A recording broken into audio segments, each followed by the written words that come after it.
purposes of a mind that refuses to change. Look at your neighbor and ask him, do you have a mind to change? Wait for an answer. If they say no, drag them to the altar. Tell them they got till midnight to get that fixed. They've got till midnight to dump out all jealousy, all pettiness, all unforgiveness, all strife, all malice, all confusion, all blaming other people for your mistake. You got till midnight to get rid of every poison that's hindering you, every inflexibility that's stopping you from what God is about to pour into your life. Woe be unto you if you go into another year and waste another year with the old mentality while somebody's in the hospital begging God for the opportunity that you have right now. You better step into this moment.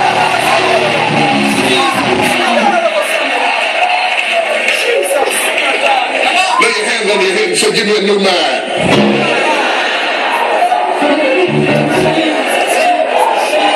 Give me a new mind means give me a new perspective. Give me a new perspective. Give me a new way of looking at my situation.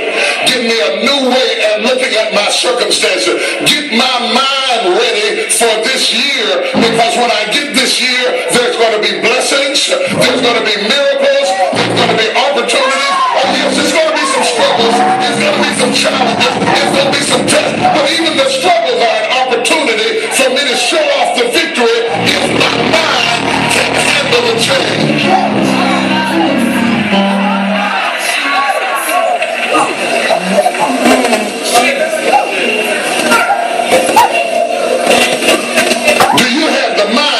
To be blessed. You have to decide to be blessed. You have to decide. You know what? This is the day that the Lord has made.